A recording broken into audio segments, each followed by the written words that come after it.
Seigneur, chante un peu le Seigneur, shalom, shalom. Ils sont tous bénis dans le nom précieux que Seigneur Jésus-Christ de Nazareth, le seul qui nous aime tellement. Et mon Dieu, moi, sois encore béni en cet instant.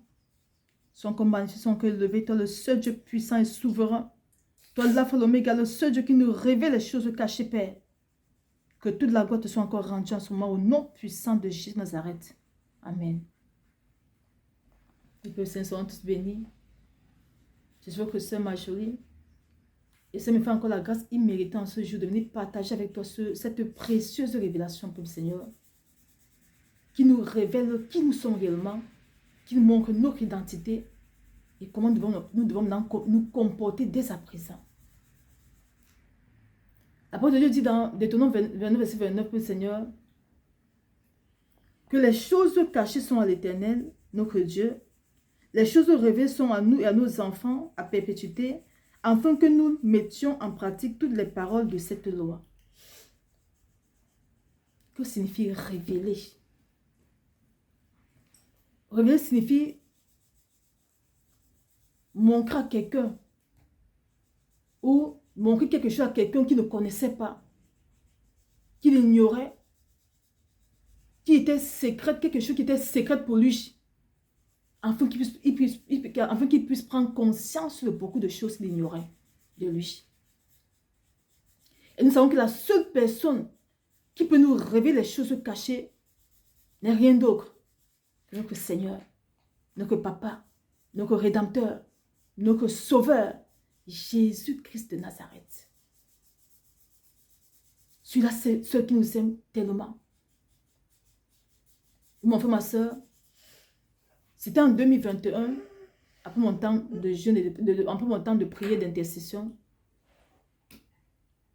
Et lorsque je m'étais couché, voici ce que ça m'avait révélé en songe. C'était comme une réalité. Dans le songe, j'étais mon papa qui aime aussi beaucoup le Seigneur. Et je m'étais retiré de lui pour aller à l'extérieur de la maison, c'est-à-dire à la cour. Et à la cour, il y avait un groupe de personnes qui venaient à la maison. Et j'avais remarqué qu'ils étaient tous noirs, vraiment noirs serrés. Noirs serrés comme nos frères sénégalais et maliens qui ont le beau teint noir des sénégalais, des maliens là. Moi, je ne suis pas noir. Ils étaient vraiment noirs serrés comme les maliens et les sénégalais. Et lorsqu'ils se sont approchés de moi, moi, je ne les connaissais pas. Et mon papa me fait comprendre que laisse-les ancrer. Laisse-les ancrer. Je les connais. Et quand ils sont entrés à la maison, ils se sont présentés à mon père en lui disant que nous sommes des Rubénites. Et après avoir dit cela, mon papa et eux se sont mis à adorer le Seigneur en langue hébraïque. Et pendant qu'ils étaient d'adorer le Seigneur, de louer le Seigneur, moi je me suis pressée pour aller à la cuisine, pour chercher de quoi préparer pour eux, pour qu'ils puissent manger après l'adoration. Et pendant que je courais pour aller à la cuisine, pour chercher de quoi préparer pour eux, le son s'est arrêté là. Et c'est ça qui vient de partager avec ton mon frère, ma soeur. Cette révélation puissante aussi. La tribu de Ruben était tous des noirs. La parole de Dieu dit dans Genèse 49, à partir du verset 1 à 3, Jacob appela ses fils et dit, « Assemblez-vous et je vous annoncerai ce qui vous arrivera dans la suite des temps. Rassemblez-vous et écoutez, fils de Jacob, écoutez Israël, votre père. Ruben, toi mon premier-né, ma force et les prémices de ma vigueur, supérieur en dignité et supérieur en puissance. Ruben, toi mon premier-né. » Ruben, les Rubénites étaient la descendance de Ruben. Jacob avait 12 fils.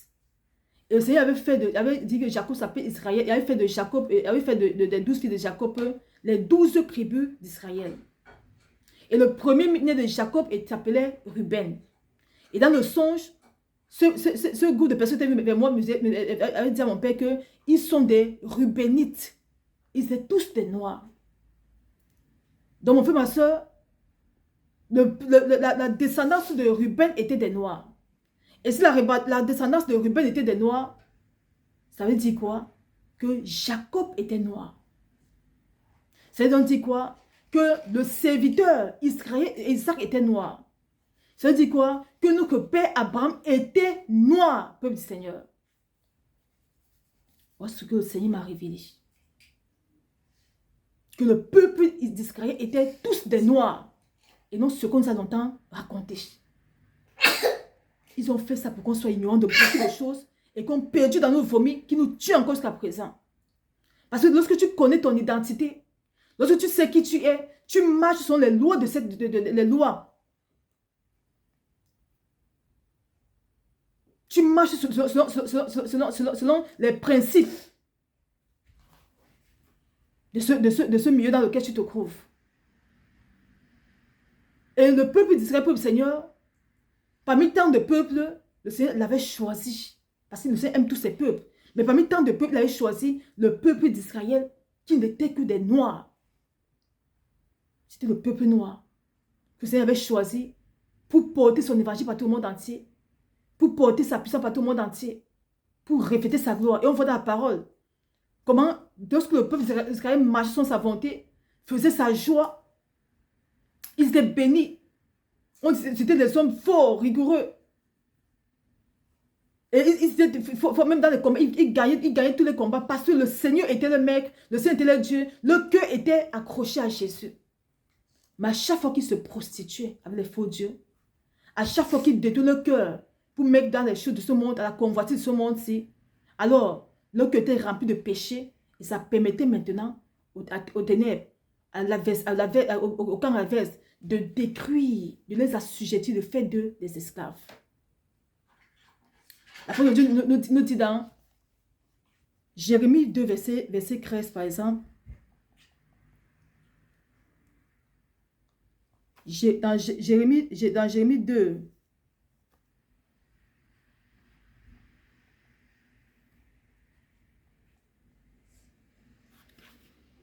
Jérémie 2, à partir du verset 13 à 14, il est écrit: car mon peuple a commis un double péché, ils m'ont abandonné, moi qui suis la source d'eau vive, pour se creuser des citernes crevassées, qui ne retiennent pas d'eau. Israël est-il un esclave acheté ou né dans la maison? Pourquoi donc devient-il une proie? Voilà ce qui faisait d'Israël une proie de péché. Ce qui faisait d'Israël une proie, l'abandon à leur véritable Dieu, qui n'est que le Seigneur Jésus Nazareth, celui-là qui est mort sur la croix de Golgotha pour chacun de nos peuples, Seigneur. Voilà une des raisons pour laquelle le peuple d'Israël souffrait. Et lorsqu'on regarde maintenant de nos jours-ci, le Seigneur dit à sa parole, il est le Dieu d'hier, d'aujourd'hui et de demain. Lorsqu'on regarde de nos jours-ci, le peuple qui cherche beaucoup Dieu, le peuple qui prie matin, midi, soir, le peuple dans lequel il y a plus de pasteurs, plus de serviteurs, c'est le peuple noir. C'est ce qu'on voit tous. Mais pourquoi malgré cela, ce même peuple souffre? La réponse se trouve dans Jérémie 2, à partir du verset 13 à 14. Le Seigneur nous dit dans Jérémie 13, car mon peuple a omis un double péché. Ils m'ont abandonné, moi qui suis une source d'eau vive, pour creuser des citernes crevassées qui ne retiennent pas l'eau. Voilà ce qui fait du peuple noir une proie. Voilà ce qui a longtemps fait du peuple noir des esclaves. Voilà ce qui a permis au peuple adverse de marcher sur le peuple noir, de les piétiner, de les faire oublier qui ils sont, de changer leur identité et de les faire misérer. Parce quoi? Ils ont oublié leur Dieu. Ils ont oublié celui-là seul qui a fait d'eux, qui les a choisis pour refléter son image. Ils ont oublié celui-là seul qui les a choisis pour porter sa gloire, son évangile par tout le monde entier. Ils ont abandonné ce Dieu-là. C'est ça qui nous fait souffrir jusqu'à présent, le Seigneur. C'est ce que c'est m'a toujours expliqué. Nous avons oublié qui nous sommes. C'est eux. C'est pas quoi ce qu'on nous a appris. Mais ils ont fait ça exprès. Ils savaient, parce que lorsque tu connais ton identité, mais tu marches selon les lois de ta tribu. Et nous sommes la descendance d'Israël. Et le seul Dieu de la descendance d'Israël, c'est le Dieu d'Abraham, Isaac et Jacob. Ce ne sont pas les marabouts. Mais ils ont apporté un feu écranché. Ils ont apporté la franc-maçonnerie. Ils ont apporté beaucoup de choses négatives. Et nous aussi, dans notre ignorance de qui nous sommes plongés dans ça. Et ce qui a permis aux ténèbres de continuer encore sa suite jusqu'aujourd'hui. Alors, peuple Seigneur, je sais ma voix te révéler, de partager ce message avec toi. Et partage ce message aussi à beaucoup de personnes. Et prenons conscience de qui nous sommes. Selon laquelle nous voyons depuis un certain temps, le Seigneur commence à révéler à beaucoup de personnes qui était le peuple noir, le peuple d'Israël. C'est la raison pour laquelle le Seigneur est en train de sanctifier son peuple, nous amener à nous sanctifier, de nous dépouiller, afin de ressembler véritablement au peuple d'Israël. Le peuple d'Israël doit être un peuple saint. C'est ça le peuple d'Israël. Oh mon frère, ma soeur, si tu écoutes ce message-ci, sache qu'à compter d'aujourd'hui, recherche ton Dieu de tout ton cœur, de toutes tes forces, de toute ton âme. Aime-le. Et ce Dieu n'est que le Seigneur, Jésus-Christ Nazareth. Il n'est que le Dieu qui a créé sur la terre. Il n'est pas le Dieu le Dieu des ancêtres. Il n'est pas tes ancêtres. On nous a pris, on demande d'adorer nos ancêtres. Pourtant, ils sont des hommes comme nous. On te pousse à aller chercher, construire des marabouts. Aller ancrer dans les choses négatives. Pourtant, la solution se coupe devant ta face. La solution n'est rien d'autre que Jésus qui Nazareth. C'est lui qui est mort pour toi sur la croix de Golgotha. C'est lui qui peut te sortir dans cette situation-là. Nous vendons la parole. C'est lui qui sortait un peu d'Israël chaque fois dans toute situation négative.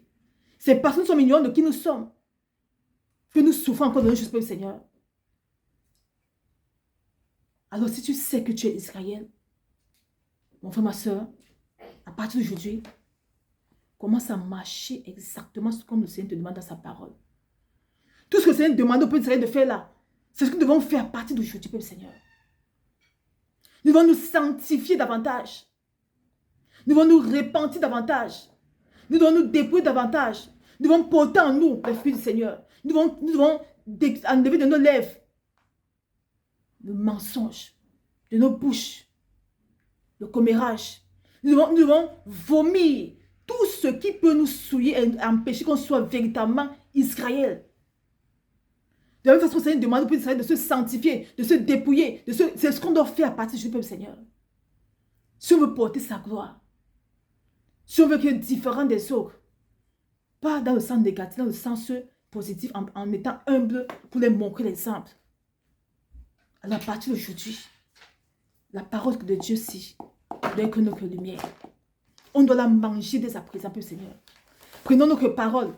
Tout ce que le Seigneur demandait au peuple d'Israël là, il dit, mon peuple a commis un double péché, ils m'ont abandonné. Alors il est temps qu'on retourne tous à la maison.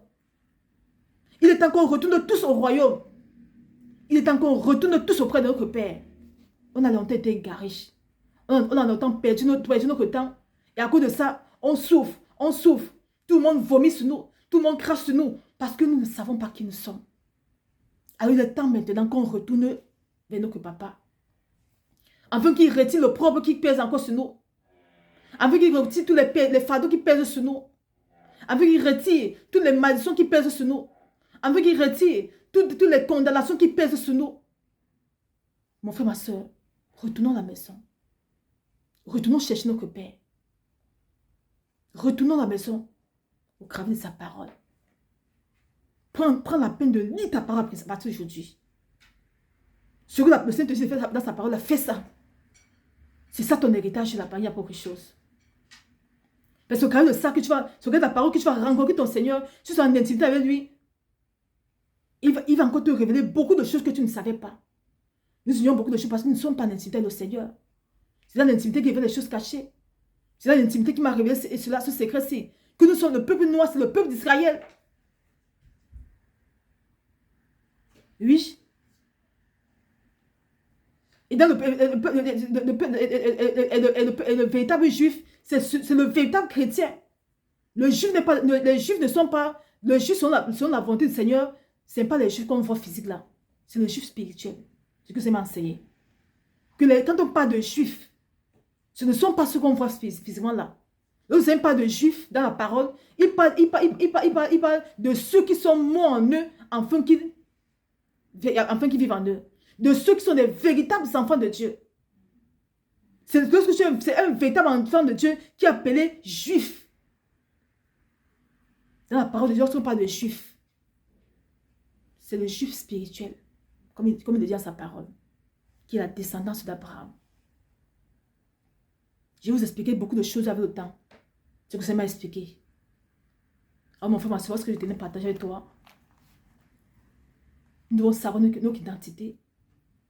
Nous sommes le peuple d'Israël. Le peuple nous était le peuple d'Israël. Le peuple d'Israël était noir. Et il ressuscitait dans tous les combats parce qu'ils s'aimaient au Seigneur. Mais à chaque fois qu'ils se détournaient du Seigneur, c'était le désespoir dans leur vie. C'est ce que nous vivons aussi dans les jours en tant que... C'est ce que nous vivons par tout le monde entier. Nous sommes rejetés, nous sommes humiliés par tout le monde entier. Parce que nous avons aussi abandonné notre Dieu. Alors la seule solution, peuple du Seigneur, c'est qu'ensemble, nous retournons au pied de notre papa, nous repentir, pleurer, supplier, de nous pardonner, d'avoir été ignorants aussi depuis longtemps. Mais maintenant, il est temps maintenant, peuple du Seigneur, qu'on rattrape le temps passé. Le Seigneur dit dans sa parole, qui nous restitue les années qui avaient dévoré les sauterelles. Tous les années qu'on a dit que les sauterelles, le célèbre, le gazon asique avait dévoré là. Il est temps qu'on retourne auprès de notre papa, afin qu'il restitue ça en nous. Et on retourne au cravé de la repentance. Sincère. On retourne au cravé de la sanctification quotidienne. On retourne au cravé du dépouillement total, intérieur et physique. On retourne au cravé de la loi de l'adoration, au cravé de la méditation totale de sa parole. Et lorsque tu me dis la parole du Seigneur, fais-moi la grâce de comprendre ces paroles si je t'en supplie. Révèle-moi les choses cachées et tu verras comment tu seras édifié, mon frère, ma soeur. Soyons tous bénis et que toute la gloire, la victoire, la puissance soit donnée seule à notre Seigneur, Jésus qui Nazareth, pour des siècles et des siècles, au nom puissant de Jésus Nazareth. Amen. Shalom, shalom, Seigneur.